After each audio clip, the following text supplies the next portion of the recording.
Live Forever Microchip by Cindy Christmas. Read by Cindy Christmas. Elizabeth Blaze and her mom Gina were walking home after leaving the grocery store, which was not far from their house. As they were walking, Elizabeth was talking to her mom about college when she was accidentally struck in the chest by a stray bullet. Gina immediately called the police and her daughter was rushed to the hospital. While she was in the emergency room where doctors operated on her, Gina was in the waiting room crying and praying. That is when Dr. Mason approached Gina with some shocking news. Dr. Mason said, "The bullet was successfully removed from your daughter's chest, but shortly after her heart stopped beating and now she is brain dead." Gina bawled as she fell on her knees, but Dr. Mason assured her that with a new technical device called the L4E chip, she will live. Dr. Mason continued to say, the L4E chip, which stands for Live Forever, is a microchip that is placed in the head, sending off messages to the brain and heart, which keeps them functioning. The chip is like the soul of a human being, and with this chip, a human can be immortal. Right now, we have placed your daughter on life support. Now the decision is yours to pull the plug or have the L4E chip placed in her brain. I would do anything to keep my daughter alive, so you have my permission to place this chip in her, said Gina, feeling a lot better.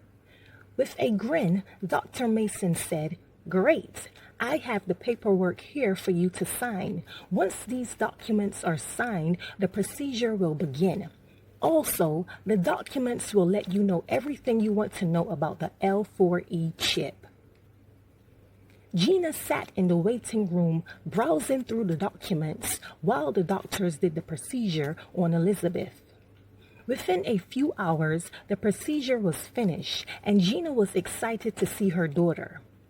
The first thing she did when she saw her was hug and kiss her. Gina was astonished to know that there was a device that can give humans a second chance at life. Dr. Mason whispered to Gina, "I think it would be best if you don't let your daughter know what happened to her." "Why not?" asked Gina curiously. "Once you read the documents, you will know everything that you need to know. Now I'm releasing her from the hospital, so I wish the both of you a happy life. Also, the hospital bill will be sent to you within a week." When the two arrived at home, Elizabeth asked, "What was I doing in the hospital?" Gina didn't want to lie to her daughter, so she sighed and replied, "The doctor told me not to tell you what happened, but I think you deserve to know, so I will tell you.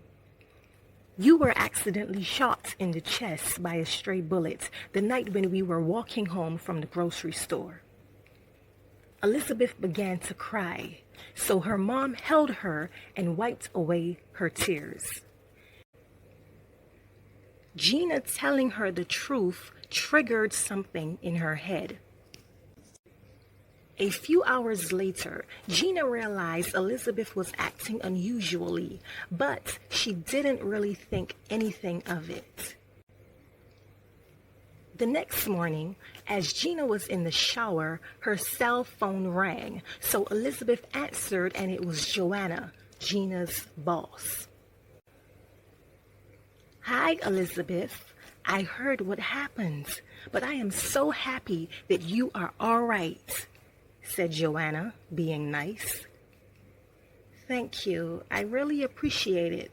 But tell me, what did you hear?" asked Elizabeth curiously. I heard you were accidentally shot, and when you arrived at the hospital, the doctors couldn't save you. One doctor put you on life support, and he assured your mom that with a new microchip, you can still live.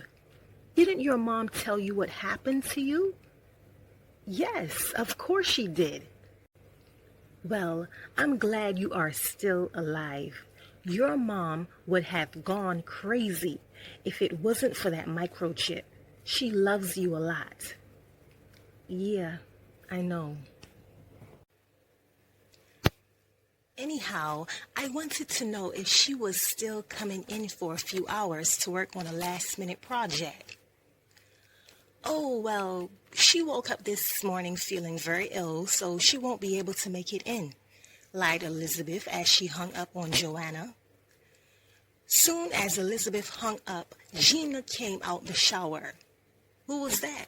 Gina asked. Someone called the wrong number, said Elizabeth, still lying. Oh, well, I wish I could stay home with you, but I got to go to work, so hopefully I finish fast. That way I can get back home to my beautiful daughter. Mom, I think I'd rather you stay home with me.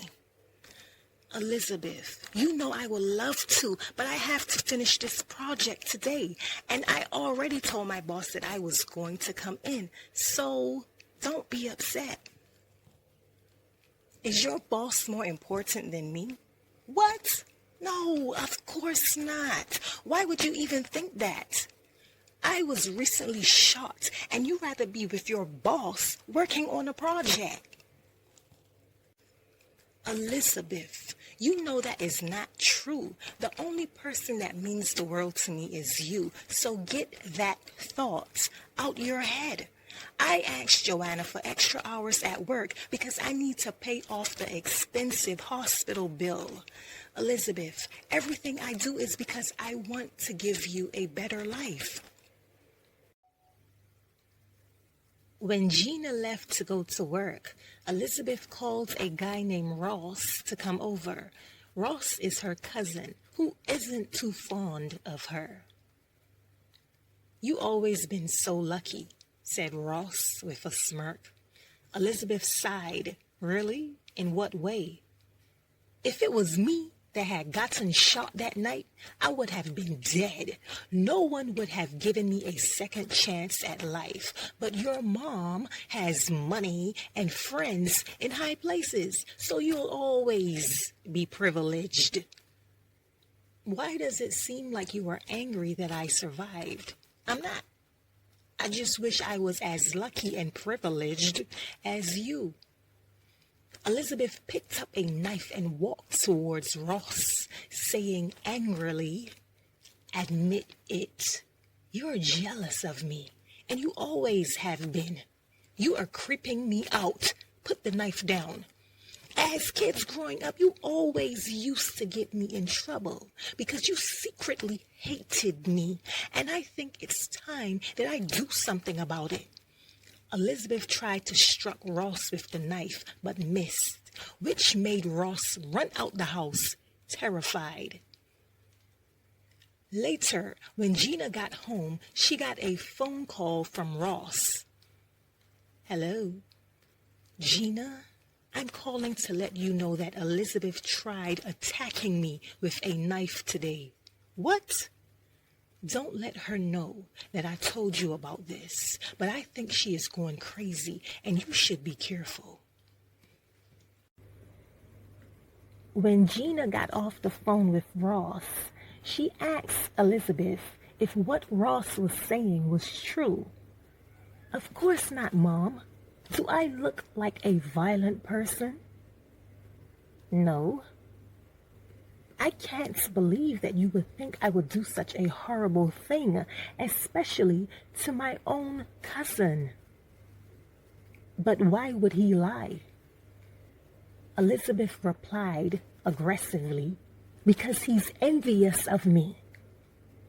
Elizabeth threw a glass across the room at her mother, breaking it. Then she left the house. Gina was in shock. She couldn't believe the way her daughter was acting towards her, Elizabeth was truly turning into someone else, Gina thought to herself. When she left, Gina began to read the full L4E documents.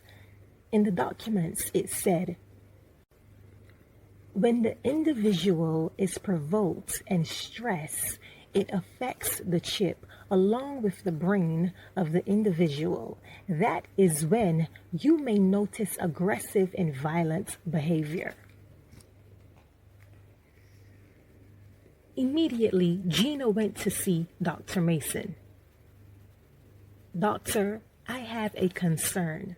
Lately, Elizabeth has been acting different. Just try not to stress her and she will be fine. Gina shook her head and said, Doctor, I don't stress her. She tries to find things to stress about. Like what so? Well, she tried to attack her cousin with a knife, and she threw a glass across the room at me, but she missed.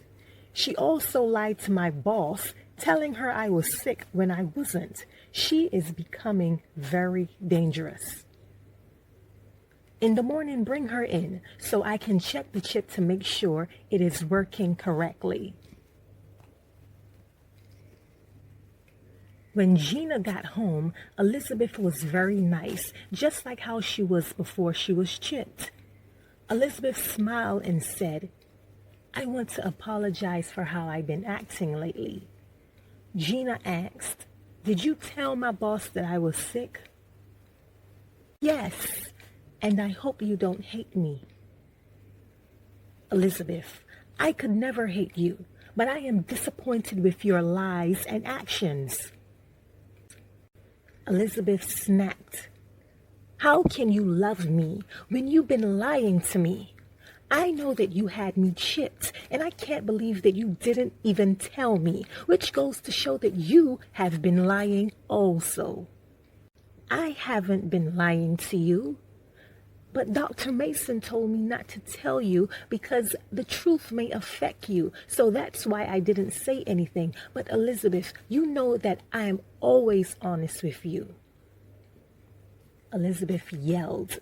You didn't tell me because the doctor told you not to, but you told your friends and the entire family? Didn't you think I was going to find out? Elizabeth, I was trying to protect you. The doctor said that if I stress you or upset you, it will affect the chip in your brain. That's why I didn't tell you that you were chipped. I had you chipped because I wasn't ready for you to die. I couldn't accept losing you. However, I guess in life you gotta know when to let go. When Gina said that, it made Elizabeth furious, and she began to throw shoes, dishes, and even knives. Gina grabbed Elizabeth and tried to calm her down, but it was like Elizabeth had gone crazy. So Gina tied her hands up and drove her to the hospital. Elizabeth, I love you, but I have to take you to the hospital for that chip to be removed because I don't know who you are anymore, said Gina, furious. My chip can't be removed, so it makes no sense taking me to the hospital. Elizabeth, I will forever love you, but I need to accept the fact that you died and move on. And no, you are not the same person, said Gina, wiping her tears. Arriving at the hospital, Elizabeth kicked and screamed. All eyes were on them as Gina carried Elizabeth into Dr. Mason's office.